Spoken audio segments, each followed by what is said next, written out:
Ladies and gentlemen, it's now time in welcoming our distinguished speaker, Mr. Sitaram Kunte, the former Chief Secretary of Maharashtra, a pivotal figure in Maharashtra's fight against COVID-19 and a linchpin in the implementation of large infrastructure and development projects across the state. Please help me in welcoming Mr. Sitaram Kunte, who will navigate us through an exploration of technology's profound impact and transformative potential. Ladies and gentlemen, come on, can we hear it for Mr. Sitaram Kunte? Good evening, ladies and gentlemen.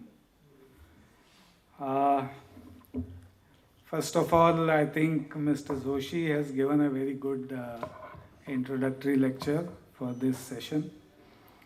My topic is about transformative technologies and governance. Basically, what I'll be sharing is my experience with these various technologies as I was working in government in various senior-most capacities as additional chief secretary or chief secretary, or prior to that as municipal commissioner of Mumbai. So, how do we start? Okay, so I'll begin by highlighting the role of government in using transformative technologies. And I have seen over the course of my long experience in government that government plays two important roles in promoting transformative technologies. And in the last 10 years or even before that, government has actively played these two roles. The first is an enabling role. The enabling role is basically facilitating the entire society to safely adopt the new technology. And second is adoption of all these new technologies within the functioning of the government. So let us look at the enabling role of the government in promoting transformative technology. So how does government enable adoption of transformative technology in the society? It does the following things, which is there on your screen. The first is building a trusted platform. If you have to adopt a new technology, you have to be able to trust in the platform of that new technology. You need a very reliable IT backbone in which you have high speed and low latency networks such as 5G. Mr. Joshi mentioned just now that 5G was launched a year ago and now it has become it's spreading everywhere. Then the third important thing is to create laws for data usage, data privacy, very importantly, laws for dealing with cyber crimes, and laws for regulating various components of the new technology. And we'll see how each one of these things is done. Some of it Mr. Joshi has mentioned in his lecture. But the most important idea of building trust. Without trust, no economic activity can happen. Without trust, you cannot give loan to anybody. Without trust, you cannot transact business with anybody. So, government has established a trusted platform that is comprising of three essential components. The first is Aadhaar, which Mr. Joshi mentioned. Aadhaar is about identity. The second is about documents, which also Mr. Joshi mentioned, that is DigiLocker, that provides you documents that are properly certified by the government and you don't need to get them re-verified from any other source. And third is payment, the UPI, Universal Payment Interface. These three things create a basic trust framework where you can trust the other party, you can rely on the document submitted by the other party, you can transact with the other party. This builds a trust platform, and on this basic platform of trust, lot of apps can be developed. One example I can give you is Digi Yatra app, which Ministry of Civil Aviation has developed. I think some of the airports, they have rolled it now. It links the Aadhaar, which is available in your mobile phone, that is DigiLocker, and boarding pass. And with these two things linked, you can breeze through the airport, get into the security part, get into even up to the boarding gate. These facilities are getting installed. So this is how a trust platform can be used by third parties for creating workable apps. The second important thing that government has done is to establish a network. And here 5G, you all know this network has been established. But this other very important part is a robust network up to the Gram Panchayat level through BharatNet facility. Then comes the legal framework. So we have data privacy laws and regulations to deal with the privacy issues. Cyber security laws are being put in place. Along with cyber security laws, there are cyber security cells, various cells within the police department that deal with cyber security. And also we have social media regulation. It is a new challenge that is coming up these days, that on social media you have a lot of offending posts, you have hate speeches, you have misinformation and disinformation. And so there is a regulation for dealing with social media also, through fact checks, through pulling down content which is offensive, and prosecuting hate speech activities. Then next component that government is doing is building awareness for use of technology. So individual awareness about taking precaution in terms of antivirus software, two-factor authentication, etc. You have awareness about not sharing PIN and OTPs. See, you keep getting SMS from banks and other financial institutions not to share all these things. Awareness regarding cyber crimes. You would be happy to know that Maharashtra Police has a cyber crime cell, and they create a lot of awareness. They tell you how to remain safe in this world of cyber crimes. And awareness about social media offenses as well. So now what applications we have introduced in government? I was Chief Secretary of the state, and I have very closely seen how various government departments have used the emerging technologies for giving services in a more efficient way. The first and foremost, which is most successful, which Mr. Joshi also mentioned, is DBT. It is direct benefit transfer. So here we use the JAM Trinity. JAM Trinity is Jan Dhan account, which is now practically with everybody. Then Aadhaar and mobile. So that is called JAM Trinity. And this enables government to transfer benefits directly to the beneficiary. So there are no intermediaries, there are no possibility of leakages. The money that is released from government goes straight into account of the beneficiary. And so there is a proper targeting of subsidy. Subsidy reaches to the party that we want the subsidy to reach. There is no leakage. So this is one of the biggest advantages of all this Aadhaar and other things, that digital public infrastructure that has been established by government. And in direct benefit transfer, it is making a huge difference. The next big transformative technology is Industry 4.0, which is basically big data analytics. And here it helps us to identify various patterns and trends, detection of frauds, and optimization of supply chain. I can tell you that in the management of COVID, we have used there was mass of data coming from all our hospitals and testing centers and all that.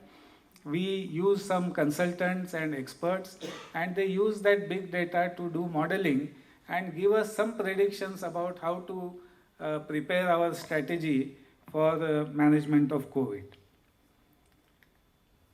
Then the next big transformative technology which is getting used in government is blockchains. Blockchain again is a technology. I don't want to go into the details of the technology, but its benefits are identity verification, secure communication, and data encryption. So these three features of blockchain really help us to improve a lot of processes in government. One of the important things is land transaction, where party A transacts a land with party B, so identity of party A, party B, various electronic documents related to land are properly encrypted. So this is one area where blockchain is going to be used quite well in the coming days. Central bank, that is RBI, has recently launched a digital currency. I don't know if you have got an opportunity to use it, but it's a currency like in your wallet, it's a currency in your mobile, and it can be given to another person from mobile to mobile. Unlike UPI, where it operates through your bank account, this digital currency can be directly transacted like a physical currency. Now, next technology is Web 3.0, which is based on blockchain technology. And again, so from Web 2.0, we'll be going to Web 3.0. Benefits are decentralization, security, interoperability, transparency, and very important, ownership of data. Today, what happens in Web 2.0 kind of system, when you give your data to Facebook or X or whatever, Instagram or any other entity, they get to use that data. Many of them are selling our data. We don't know to whom, how that data is getting used, we don't know about it. But Web 3.0 enables a much bigger control over our own data, and that is a step forward for the future. Then very important is this Internet of Things. It is basically a network of connected devices that are capable of exchanging data among themselves. This new technology is getting used quite a bit in our system. I was chairman of the Nashik Smart Cities Corporation, where we were using this Internet of Things, embed various sensors in various places and collect data from the sensors and take decisions. We are getting smart homes also now. We renovated our house recently, and there are those smart home devices, Alexa controlled and things like that. In agriculture and healthcare also, Internet of Things is becoming very important. Just now Mr. Joshi was telling that there is some application being developed where sensors are being put into the soil, and whenever moisture goes below a certain level, that sensor will send out a trigger that will start releasing drip irrigation kind of thing. So these are the Internet of Things applications which are being used currently. These are all at the preliminary stage, I should say, but very soon all government departments and private people all will be using these things. Next, very important is robotics. So these are different types of robots: industrial, service robots, military robots, space robo, and robo for rescue mission. Actually, in BMC has a fire department which also deals with various disaster situations. So whenever there is a fire or a building collapse, so there are small robots that can be used to send them into places where people cannot go. So robo has a use there. They help you to deal with rescue missions. Space, we have seen just now Chandrayaan went to moon, and the lander had a laboratory, and that lander had its own robotic arm by which it was carrying out the experiments. Similarly, in military, surveillance and assault, all these activities are happening with the use of robotics. So this new transformative technology is also becoming integral part of governance. Then coming to artificial intelligence, this is another transformative technology which is making its way into government. Here there are two types of AIs, explainable AI and generative AI. Explainable AI, I want to just point out to you that using AI has its own, people are a bit apprehensive that the algorithms that we build for using AI, is it also going to build in some prejudices or biases that we have in our society? So tackling biases in the algorithms is very important, and that also government is quite aware about and working on it.